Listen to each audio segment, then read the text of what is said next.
So it's another episode of Spade Talk. I'm with JB, my guy. It's been a couple years. So what are you working on right now, bro? Well, first, I wanted to thank you for having me on this podcast. I know it's super short notice. We decided last week, and here we are executing the plan like always. So, bro, it's been crazy, man. Like I was just telling you earlier, last time I saw you was maybe 2014, 2015 when we were working together on our last project. And then it's been like a roller coaster ever since then. So we've been trying to find different avenues to make money different ways. So it's just been a lot of growth and a lot of different business ventures that I've been trying to get myself into. And whatever makes money at the end of the day. Like there's so many products in the financial industry that I kind of came across within the last couple of years. And I realized that there's so much less work, but better outcome versus doing what I was doing earlier, which was more work and less outcome. Absolutely. Right? Working smart versus hard. Kind of. And then going through the journey of learning what that looks like. So what is it that you're currently doing? So it's kind of hard to say because I do like so many different things, right? But my core business right now has to be within like the SaaS space. So I have a software that I designed and developed, and it's to kind of help automate and organize small to medium-sized businesses. A lot of people in this industry, they go out and get marketing agencies, right? Like they'll hire any third-party marketing agency, pay a fat retainer, 3, 5, 6K per month, Canada or US. Then they wait for ads to come in, the leads to show up, and then they expect some kind of a conversion, right? That whole cycle is kind of broken because what we do with our software is we automate it end to end. So we help you with the ads, we help you with creating the creative, plug it into the CRM, and then build automation around it. So you just sit back, relax as an owner, and let AI do all the work. So the software essentially is kind of like a 360 marketing tool. It allows you to basically capture the lead, nurture the lead, do automated follow-ups, and kind of straight to closure. Like it's a very good system. That's my main business right now. It's a Creative Hive is the name of the agency. And what we do is just do marketing for businesses and help them install the software. That's awesome. You've always been entrepreneurial minded ever since I've known you. And throughout the time together, we've done a bunch of different ventures, pretty much like a decade plus ago. So out of high school. Yeah, straight. So what got you into entrepreneurship? I think it was kind of like a mistake. Out of high school, as you know, I wanted to be a part of the film industry. Like that was my first initial goal. And I did that modeling thing while I was in high school for a little bit. Parents' pressure came in. They're like, why aren't you going to school? Why aren't you doing this? Why aren't you doing that? And I just realized that you could make money if you just use your mind, right? So in high school, a lot of people were picking up part-time jobs, doing a lot of this stuff. So at that time, I thought, okay, if I just do some of the gigs, get a little lean, keep my body in check, I could at least get jobs with gig ads, advertisements and stuff like that. So I was good in front of the camera. I didn't have stage fright. So I just jumped straight into that. When I jumped into that, it kind of translated into entrepreneurship because before entrepreneurship was even a word, people used to just think it's like running a business, right? Like creating your own business. Like we didn't even know this was a word. The terminology only became very famous early 2014, early 2013 when Instagram started to blow up because everybody had an entrepreneur in their bio. So then when people started realizing what entrepreneurship is basically enterprising. You take something that's small, you find a way to scale it, automate it, and then blow it up. In a nutshell. Yeah. What was your first venture? You know this one very well. Huh? Oh, so that was it? Yeah. So it started off with me and one of my buddies from high school. We first thought that, okay, let's start a t-shirt company. Everybody always starts with a t-shirt company, right? So t-shirt company is not a very good business to scale with. It is a good business. Like a lot of people still do it till today. If you brand it very well and you can get the right influencers to push the product. But influencer marketing wasn't a thing in 2014. A lot of it came from mainstream celebrity, like people that you know. So I remember you and I, we went to that one show. Yeah, I was going to mention that. Yeah, so we went to that one show. I think it was 2015 summer, I think it was. I don't remember. But I was like, Abdul, I need help, right? I need you to come with me. And then we were selling so much that night. It was in like a little pub in London, Ontario. Yeah. So Fat Joe, he's the one that like came out and did an appearance. And then that was the same night that Floyd Mayweather was facing Manny Pacquiao. Yeah, that's the night. So my company, I had somebody, I forgot his name. His name is Jordan something King. He was a very good fellow friend of mine back in the days. He used to do a lot of these events. I contacted him. I said, I want to sponsor your show. So the sponsorship was very cheap because I got a good bang for buck out of it. I came in and I was like, okay, I just want to sell my clothing here. If I can get it to be sold at the event, it'll be perfect. for initially he was just like, okay, I'll put your logo on the tickets. We'll give you a portion of ticket sales, blah, blah, blah. But then I was like, no, I want to sell at the venue. So they're like the venues in London, Ontario. How are you going to get it? So I remember when we took my dad's car, put up the buckets of clothes inside, and then me, you, and my sisters went with us. Yeah. We stayed there like late, like 3, 4 in the morning almost. And we sold most of it. I think we sold like almost 50% of the stock that we took there. It was good sales. And then I managed to get Fat Joe to pick it up and post. I still have that picture up on that IG, by the way. I never took it down. Wow. So that was 2014. And then just amongst that timeline, One Direction was very hot. So Zayn Malik was like a craze, right, for all these girls. And coincidentally, he had the exact same fingers crossed logo tattooed on his forearm. Okay. So I took that picture and I put ads on it. And I just said, oh, he's supporting it. He's supporting it. Like I just ran that campaign for a very long time. E-commerce sales started to pick up. This one, Shopify and drop shipping was just picking up. So that was my first actual business that I started. Wow. That was like such a big throwback, man. Yeah. Yeah. So how's it been right now? Like obviously navigating, going through COVID, right? Here in Canada, especially. How was that time period for you as a business owner? Okay, so before COVID, there was still about 3 or 4 other ventures that I jumped into. I even sold one of them, then used the cash, then invested in again. Where you and I jumped in just after Hope Apparel was done was the whole online grocery platform, right? We jumped into that. We tried to explore it because there was no online grocery back then, right? It was too early. I feel like it's one of those released movies that come in the wrong era. Absolutely. And the movies flop. Yeah. That's kind of like the feeling that I had because now online grocery is booming everywhere. People order it just sitting home, right? Back then it was a mission to explain to them why this is even needed. Back then it was a mission to build anything too. So if Yeah, you it think was about costly. it, 2013, 14, 15. you know, 15, yeah. 15. Yeah. But we were working on it from like 2014, We were working on it right? from Like 2014, from 2014. And back then just getting any app developed, website done, all of them. There was no Crazy. like easy solutions like Shopify and all these other things yeah. that, you know, you have right now at our fingertips. Even right? Fiverr, like having a marketplace of just freelancers building it for you, that did not exist back then. Yeah, so for us to try to figure everything out, It was expensive. We got it was ripped off, by the way. expensive, yeah, and very time consuming. I still remember the amount that we cut for that guy. We cut him a check of about $11,000 to build a stupid e-commerce solution. Yeah, that was And very basic. stupid. Like I look at, like, I just try to understand the market. Like, okay, we were dumb enough to pay. That means in the market, there's still people out there that still Yeah. are not educated about that stuff. But I also think like at that time, that was kind of like the norm, right? Yeah, for 10 most things. 5 to 10K was average. Yeah, for but us. now because of like all the information and everything and, you know, all the technology that's out there, it's like definitely broken that down, right? Yeah. So from the e-commerce, the online grocery, then obviously we shifted into the mobile commerce space. And then we actually got a brick and mortar location too. I think you remember that. It was named Yeah. Fresh to Go. Then we had a meat operation running out of there for about 1.5 years, 2 years. And we sold that meat operation, took that cash, put it into another business, which was Cloudomart. Cloudomart was a mobile app that we started to start. That app took the hell out of me because there's so much work involved in that business. Yeah, tell me about that business. That was, oh my God, bro. I'm still getting like, what do you call those? Flashbacks and whiplash, whatever you want to call it, till today. It was the most draining venture that I've done till today. And I don't know, lots of people have different opinions. Some people say bad partnerships. Some people say bad investments. I just think that the whole thing was a journey, and whoever was involved with it, I'm still thankful and grateful for them to be in it, even though they're not in my life today. But that venture and where they brought me from where that was to where I am today, it has a lot to do with just the transition period, right? So that venture, because it was such an expensive venture, it drained a lot of money and a lot of momentum, right? Because you need cash to build momentum. But when you have cash and you build the momentum, you need more cash to sustain the momentum. So it's a constant loop where you need to find investors, find shareholders, find private equity guys, go trip here, go trip there, you know, talk to this guy, talk to that guy. I've probably done like 500-600 like pitch decks, right? To individual people, out of which we got a portion of them to invest. We did raise some capital. We got into it. And then we got to a point where we started growing too fast where our cash flow didn't like match, right?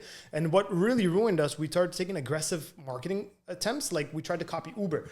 Uber was a great platform. They raised $11 billion throughout their journey. So that's why they sustained till today, right? We didn't raise 11 billion. We raised a little bit under $1 million, which we still did good. Our P&Ls were good. We were still profitable. Challenge was where we went completely wrong was we started branding and we started spending a lot of money to get user acquisition. So user acquisition costs went off the market, right? And when our last event, which was in 2022, just trying to do the whole CNE campaign, just trying to do that whole setup, it brought in a huge influx of volume. Like people came in, they started buying, it just started breaking the app basically. We didn't have cash to sustain it. Now we had an investor who was telling us, okay, if you hit X milestone, I'll give you this money. If you hit this milestone, I'll give you this money. Whatever the traction was, they never came through. So we were kind of betting in just by investing our own money into the traction and growing the business, but it just never got to that point where we got more money. And Canada's the worst market to raise any kind of capital. These guys are so risk averse, they will never fund any kind of startup. That's why no unicorn startup ever comes out of Canada, right? What are your biggest lessons in that venture? Probably not sticking to ground reality, right? Not sticking to like the core principles of execution and sticking too much to like projections and Excels and sheets. That's something that I learned just recently on, let's not talk about making $1 million. Let's talk about making the first dollar, right? Like today, what's happening today? What's the execution plan for today? Then you move to the week, then you move to the month, then the quarter, then the year, right? Over there, when I was in that mindset, I got capital a lot easier because of COVID too, because a lot of people wanted to invest. They were stuck at homes. They had a lot of gravy money, right? They didn't know what to do with it. So just post-COVID, when we started hitting the road for a run, like a whole road show to get capital, people were giving us money. So they're like, oh, this looks like a good venture. Let's do it. And by the way, people that I talk about, they're like family, friends, and circles that I know, right? 10,000 a year, 20,000 a year, 30, 40,000, whatever capital we raised. As we raised the money, we were going to a point where it was coming too easy. And not being able to control that cash flow management is kind of one of the biggest lessons that I learned, that I should have been able to stretch my runway before injection came. Here, what we were doing was we were just hungry to grow the company fast. We were throwing money left and right at any and every opportunity we got. We even got, you know, it's funny, the 2026 World Cup in Qatar, we got that contract for ride sharing. And we said, yeah, we'll take it, but we didn't have the money to execute it. So that was one of the things, like going towards execution, going towards doing the job was never a challenge for me. Like I wasn't scared to back off on any big challenge. The matching of like the funding coming in or the capital coming in is a knowledge that I lacked then. And I feel like I'm better at it now, that if I were to have that same kind of cash management today, I would make the company probably 10 times more profitable than what I did back then. Those lessons are priceless in business, and you got to go through it.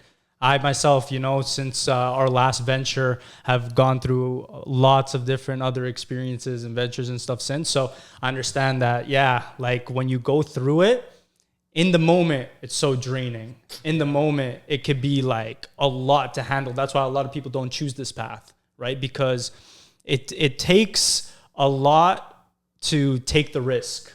Yeah, right? And it's a lot of sleepless nights, a lot of family. Early problems, mornings, late nights, all like, that. We're the type of people, I mean, it's not a classification of people, I don't want to say it, like we are that type of people, but I feel like it's just one of those things that a lot of people, like even right now I have this problem with employees, right? They come in 9:15, 9:30, they're a little bit late, but they want to leave right when it's 5, right? They just have that wiring. They're wired that way. They're wired like that. They're just like, oh, I need to go for lunch. I'm going to be back in an hour. I'm like, really, you need an hour for lunch? Like, come on, eat your food, get back to work, right? But there's just people out there that are just wired in that whole setup, and I don't blame them. It's the education system treats them like that, right? Absolutely. When you're growing up from like preschool up until the end of university, that's just the system they design you. You're waiting for the bell to ring so you can cut. Yeah, it's just it's like you're always waiting for that mental clock to kick in because you have plans post the actual job. It's right? conditioned though, it's right? You really think about it. So Yeah, it's just designed like that system, which is why it's another reason that I did not ever want to go to any post-secondary school, because I told my parents, I was like, if I really do that, I'm gonna put myself in debt. I'm gonna be depressed. It's not gonna make sense. I can learn that same thing off of YouTube.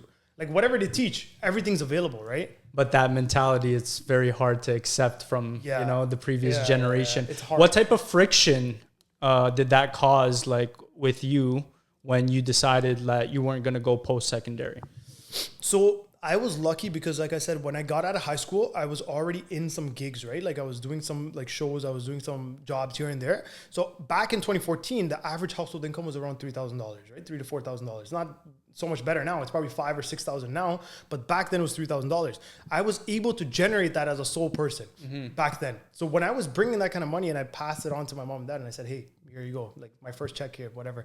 They saw that, okay, this guy's making money. So they kind of kept me on a loose like string. Like they didn't really pull me too much, but they just said, be careful. They said, okay, don't go do something stupid, because you know the industry. I'm not sure how well you know the film industry in Toronto, but now it's just, I don't want to say it on Just too bad. It's not it, right? Okay. Like it's cooked. Like there's too much of that happening. You okay. got what I'm trying to say. I get you. I don't want to say it because it's gonna take it somewhere else. Yeah, but yeah, too much yeah. of that happening Yeah, on yeah, there, right? absolutely. So it just became to a point where I'm like, okay, I don't know if this is good for me, if this is Islamically correct or whatever, right? Because at the end of the day, we still want to make halal income, right? Absolutely. So when I got pulled back out of that, that's where I diverted into the whole t-shirt and the full, like changed the business route completely. Yeah. But that helped me because that actually brought out like, you know, that inner fear you have, stage fright, talking to people, being like an extrovert personality, that stage of my life pulled that whole shit out of me. So I did not have to worry about that.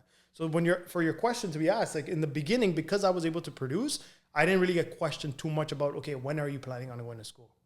That's kind of like how it happened. Yeah, that's awesome. So outside of business, right, what else are you into? Like for the people that don't know you, right? Like what are some like, you know, passions or other things that you're working on in your development? To be honest, like I most of my life has evolved around business, right? Mm-hmm. Like it always has to do with what's the next venture? What are we doing next, right? Like what's the next like partnership we're gonna establish? So usually my life evolves around the people like that. So I'm always networking, trying to find more opportunities, because if you're making money, I want to know how you're making it, right? Like even no matter how much money you make, you always have to have that mindset of a child that wants to learn. And I'm always hungry to learn, right? When it comes to this stuff. So if I even see somebody making like $10, $15, $20,000 a month doing something, I want to know what he's doing or how is he doing it. And if I can inject it in my lifestyle somehow. So most of my life evolves around exploring. So I'm always listening to either podcasts, watching YouTube videos, or trying to find what's the next hot thing. How are people doing it, right? Mm-hmm. So most of it has to do with that. But other than that, you know me, I like Bollywood films. So I watch movies. Okay. I still listen to songs. I still go to like parties and stuff like that. Mm-hmm. I still take out time for my social circle. And recently I've been just back on the diet because I've been seeing you guys on your stories. Awesome. And I'm like, I gotta get lean again. Yeah. So if I can open up that route to make revenue out of it, it would be great, right? Mm-hmm. So absolutely. Yeah, so very interesting. So let me ask you a different question then. So what is something that like you're studying right now, right? Or something that you've learned recently that is kind of like beneficial, or a market that you're looking to enter? Recently, I've been studying just the financial industry as a whole, because a lot of the clientele that I deal with are constantly going through the same problem, right? They always need some kind of a financial product. I know how mortgages work. I know how loans work. I know how financing in general works. I even know how like the capital markets work. I know how funds are raised, how they're taken to the stock exchange. That whole loop I kind of understand. What I'm really trying to study is just the understanding of the movement of money, right? Like a lot of people always, you probably heard this too when you're here, like it's not about like how do you make money, right? Because you can't really physically make money. Exactly. You have to find a way to service that loop of the money cycle into your pocket and back out to the customer. So what I'm trying to study is just different services, different products where I can leverage that thing I was telling you about earlier, where you do a little bit less work, but you can get a higher outcome out of. So most of my days are just surrounded behind kind of finding that next like business strategy or the next business idea, to find a way to build more time for myself and then extract the same amount of money that I'm making today, but do it on more of an automation. Mm-hmm. So if that kind of answers that question. Yeah. So do you plan on like staying in Canada long term? This is a good question, because I really don't want to, but because it's so much business here right now that if I leave, I'm going to destroy the momentum. I'm probably going to stay here for a couple of years, and then maybe post like 30, 35, like age 30, 35, I'll probably want to move into a Middle Eastern country. Like I'm not sure which one yet, but just because I hate the cold and I really like the heat. So probably somewhere in the middle, like I don't know where, like, I don't know if you have an idea. I was thinking about Qatar. I don't know about Qatar is going to be good. UAE is really nice. Yeah. I've been to Dubai. So Dubai, like, you know, perfect for people like us and yourself, like in terms of like networking, business, very booming in that type of sense.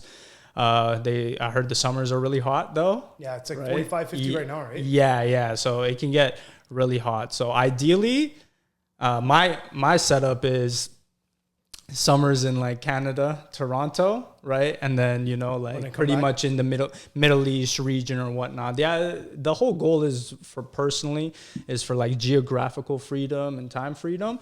And then, you know, kind of like building and making an impact and whatnot. But I asked that because if you know how like the financial industry works and you know how like, you know, kind of finances in terms of the toll, right, that here in terms of what you're able to keep versus like, you know, like the taxes that you do pay, it is pretty hefty compared to a lot of places out there. I mean, I know how accounting in Canada works, but it's not that bad. Like, it's not as bad, obviously, if you're a quote business unquote, owner. yeah. I was just gonna get to that. Quote unquote, there's so many loopholes in Canada when it comes to business that you can just route the money here, route the money there, and then it's gone. Yeah, absolutely. So okay, I want people to kind of like take this. So if somebody is out there and say they're an aspiring entrepreneur or somebody that is currently working, but they want to break out and work on a hustle and eventually get out of like the 9 to 5, right? What advice would you give them to start? That's a very deep question. I think it has to do with passion. Like if you're going to start a business, just find the passion that kind of drives you every day. For me, my passion, I realized very late in life, was to help people. That's why I got into this financial game, because I realized that I meet people every day and I hear them cry, talk about their life. And then they're like, okay, I need this much money. I need that.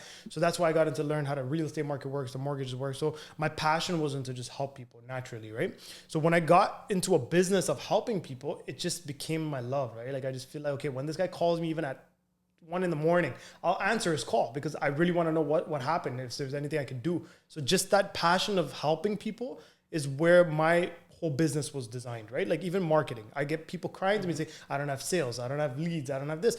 Again, helping them. So guiding them, you charge them your fee, right? Of course, your time is valuable. So you charge them the amount you want to charge them, but you have to find the passion on what you like to do. So anybody who's an aspiring entrepreneur who wants to get into business, I think it has to start with the core truth to themselves. Okay, what is it that I can do for the rest of my life without getting bored? Right? Or for the next 10 years of my life without getting bored. And they have to be okay with not being paid for the first 6 months to a year to 2 year, 3. There's no timeline to this. And then the second thing is you have to adapt and learn certain skills, which is, for me, the most important skill is to be a good listener and to be a good educator, right? So you learn the skill first, adopt into it. And then when you're educating the client, the sale you'll never feel like it's a sale. It'll just feel like you just gave them professional advice. They took it, they paid you the price for it. Exactly. Right? So when you learn the skill of sales, it's like conversating, right? You wouldn't even realize you're selling something to someone, but you've done it. And then now there's an invoice cleared for you. So what's more important, sales or marketing? I would always say sales, because marketing is something that keeps you in the market. But sales is what keeps the business rolling. If you don't have money in the business, you're going to die eventually. Yeah, I always thought it was sales. I heard somebody say, it's obviously debatable. Obviously, they work hand in hand in tandem. They do. But one person framed it was like, if you don't have like a market, if people don't know what you got, then you can't sell anything. So it's like, yes and no, because I've also done businesses where I have no social media handle, nothing, right? Just straight conversation, and I've been able to still close. Yeah, but that's you marketing yourself. But right? that's me marketing. And it's also sales. Yeah. Yeah, in the sense that, like, I know they're very thin. Like, there's a fine line between them, right? You can say the difference between branding and marketing is huge, but sales and marketing, it's very thin. You do have to talk about it. You can't just be like, hey, Abdul, here's $5,000, clear it. I can't do that, right? I still have to explain to you why that $5,000 invoice has value to you from me, right? So you still have to clear that information. So it's always hand in hand. But to answer your question, I would still pick sales. How important is branding? This is another good question. So branding is a mistake that I've made in the past, and I learned from it. Branding should only be done after you have a sustainable cash flow, because branding is something that is long-term, right? You're not going to start off with branding and not expect any sales. People don't know who you are, right? It's not done yet. You want to brand, unless if you're a celebrity, of course. If you're a privileged individual with deep pockets, then you want to start off with branding because you have money to throw on branding, right? If you're starting off as an entrepreneur, branding comes secondary. Sales should come first. You should focus on getting that revenue in first. Push, try to get the sales, try to get like a sales team together, cold emails, whatever you got to do. Put your name out there. Your brand will automatically be established. It will just naturally be established. Then when you emphasize on branding, you get testimonials, you get people to write feedback, you get all this stuff done. It just amplifies the growth of the business in a nutshell.